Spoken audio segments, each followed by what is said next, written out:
سلام اس پر جس نے فضل کے موتی بکھیرے ہیں، سلام اس پر بروں کو جس نے فرمایا یہ میرے ہیں۔ اللہم صلی علی محمد وعلی آل محمد کما صلیت علی ابراہیم وعلی آل ابراہیم انکا حمید مجید۔ اللہم بارک علی محمد وعلی آل محمد کما بارکت علی ابراہیم وعلی آل ابراہیم انکا حمید مجید۔ اللہم بارک علی محمد وعلی آل محمد کما بارکت علی ابراہیم وعلی آل ابراہیم انکا حمید مجید۔ اعوذ باللہ من الشیطان الرجیم، بسم اللہ الرحمن الرحیم۔ آج کے درس کا آغاز مکی زندگی سے ہوگا، جہاں ہم نے بات مکمل کی تھی۔ حضرت عبداللہ کی وفات کی خبر سن کر فرشتوں نے غمگین ہو کر کہا تھا، الہی تیرا نبی یتیم ہو گیا۔ حق تعالیٰ نے ارشاد فرمایا، تو کیا ہوا، میں اس کا حامی و مددگار ہوں۔ خطیب بغدادی نے اپنی سند کے ساتھ یہ حدیث روایت کی ہے کہ حضور صلی اللہ علیہ وآلہ وسلم کی مائدہ حضرت آمنہ نے فرمایا کہ مجھے یہ معلوم نہیں تھا کہ میں حاملہ ہوں، میں بس صرف اتنا جانتی تھی کہ میرے ایام ماہواری بند ہو چکے۔ ایک روز میں دوپہر کے وقت آرام کر رہی تھی، ایک آواز دینے والے نے آواز دی، کہا، اے آمنہ، کیا تجھے معلوم ہے تیرے شکم میں نور محمدی جلوہ گر ہے۔ آپ کی والدہ ماجدہ نے کہا کہ جب حضور اقدس پیدا ہوئے تو میں نے دیکھا کہ ایک بہت بڑی بدلی آئی ہے، جس میں روشنی کے ساتھ گھوڑوں کے ہنہنانے کی آواز، پرندوں کے چہچہانے کی اور کچھ انسانوں کی بولیاں سنائی دیتی تھیں۔ پھر ایک دم حضور میرے سامنے سے غائب ہو گئے اور میں نے سنا ایک اعلان کرنے والا اعلان کر رہا تھا کہ محمد صلی اللہ علیہ وسلم کو مشرق و مغرب کی سیر کراؤ اور ان کو تمام سمندروں کی سیر کراؤ، تمام کائنات کو ان کا حلیہ اور ان کی صفات معلوم ہو جائے۔ ان تمام جاندار مخلوق میں جن و انس، ملائکہ اور چرند و پرند کے سامنے پیش کرو، اور انہیں حضرت آدم کی صورت، حضرت ابراہیم کی خلت، حضرت اسماعیل کی رضا، حضرت ایوب کا صبر، حضرت یونس کی اطاعت، حضرت داؤد علیہ السلام کی آواز اور تمام پیغمبروں کے کمالات اور اخلاق حسنہ سے مزین کر دو۔ اور اس کے بعد وہ بادل چھٹ گیا۔ پھر میں نے دیکھا کہ آپ ریشم کے سبز کپڑے میں لپٹے ہوئے ہیں اور اس کپڑے میں سے پانی ٹپک رہا ہے، اور کوئی منادی اعلان کر رہا ہے، واہ واہ، کیا خوب، محمد صلی اللہ علیہ وسلم کو تمام دنیا پر قبضہ دے دیا گیا۔ اب میں نے جو چہرہ انور کو دیکھا، 14ویں کے چاند کی طرح چمک رہا تھا، بدن سے پاکیزہ خوشبو آ رہی تھی۔ پھر 3 شخص نظر آئے، ایک کے ہاتھ میں چاندی کا لوٹا، سبز زمرد کا تشت، تیسرے کے ہاتھ میں ایک چمکدار انگوٹھی تھی۔ انگوٹھی کو 7 بار دھو کر اس نے حضور کے دونوں شانوں کے درمیان مہر نبوت لگا دی۔ پھر حضور صلی اللہ علیہ وسلم کو ریشمی کپڑے میں لپیٹ کر اٹھایا اور ایک لمحے کے بعد مجھے سپرد کر دیا۔ پاکیزہ بدن، ناف بریدہ، ختنہ کیے ہوئے، اور اپنے والد ماجد کے گھر میں پیدا ہوئے۔ باپ کہاں تھے جو بلائے جاتے، وہ اپنے نونہال کو دیکھ کر خوش ہوتے۔ دادا بلائے گئے جو اس وقت طواف کعبہ میں مصروف تھے۔ یہ سن کر دادا عبد المطلب خوش و خرم حرم کعبہ سے اپنے گھر آئے اور جوش محبت سے اپنے پوتے کو سینے سے لگا لیا۔ پھر کعبہ میں جا کر خیر و برکت کی دعا مانگی اور محمد نام رکھا۔ اس کے بعد حضرت علیمہ رضاعت کے لیے دودھ کے لیے پلانے کے لیے لے جانا، گھر میں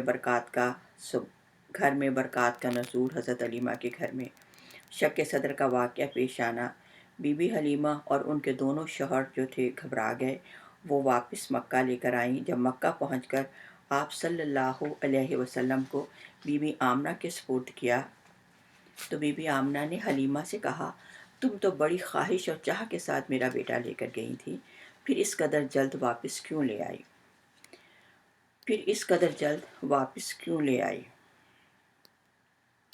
اس کے لیے لانے کی کیا وجہ ہے؟